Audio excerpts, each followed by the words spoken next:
Today is December 31, 2024. So gusto ko lang ipakita yung update ng portfolio natin bago matapos yung taon na 2024. So andito tayo ngayon sa comparison ng portfolio natin. Ito yung last update natin which is December 22, 2024 and ito yung ngayon na December 31, 2024. So as you can see, walang nagbago dun sa portfolio natin. Hindi rin ako nagdagdag. So capital appreciation lang talaga yung nadagdag. So start natin yung A-REIT, dating 3.98%, naging 6.22, tumaas. Next is yung C-REIT, dating 7.82%, naging 8.52, 53%, tumaas din.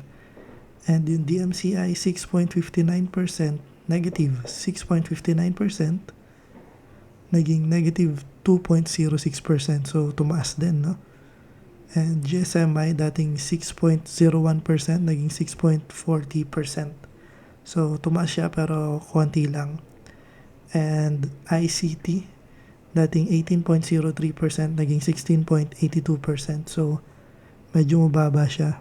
Pero ganito naman lagi tong ICT, medyo taas baba lang to ng 10 pesos, more or less. Next is yung Keeper, 10.27%, walang nagbago. Then Metrobank, negative 1.4%, Late, and naging negative 2.88%, so bumaba. Next is yung DigiPlus, 28.49%, same pa rin. And Price, 13.52%, naging 16.58%, so tumaas ulit.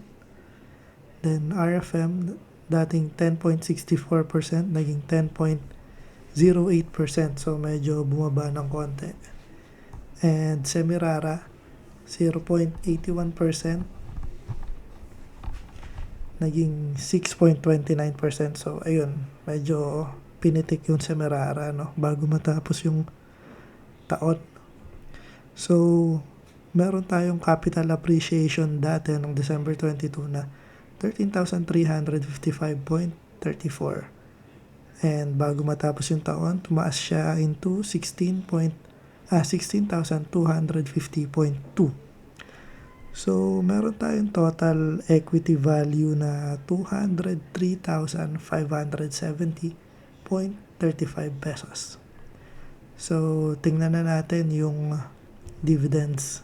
So nandito tayo sa Excel ko ng mga natanggap na dividend, and as you can see, red na siya lahat. So natanggap ko na siya. And yung tatlong nagbigay sa akin ng December is yung A-REIT, RFM, tsaka GSMI. So yung 2024, nakakuha tayo ng total of 9,653.04 na dividend. So almost 10,000, no? And capital appreciation naman, nagtapos siya ng 16,250.2. So we have a total of 25,903.24 pesos. So eto na yung total ko na kinita, no, kasama yung capital appreciation sa 25,903. So try natin siyang i-divide sa 12, which is 12 months, yung 25,903. So para tayong kumita monthly ng 2,158.59 pesos. So hindi na masama, no? So ayun lang guys para sa update na to. Pinakita ko lang sa inyo yung updated na portfolio natin bago matapos yung taong 2024.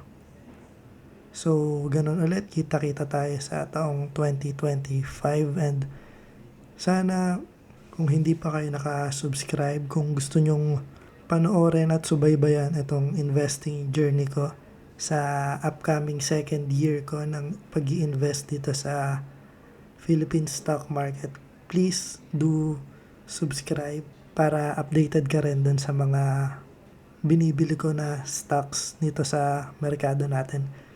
So, ayun lang. Hanggang sa muli. Maraming salamat. Paalam!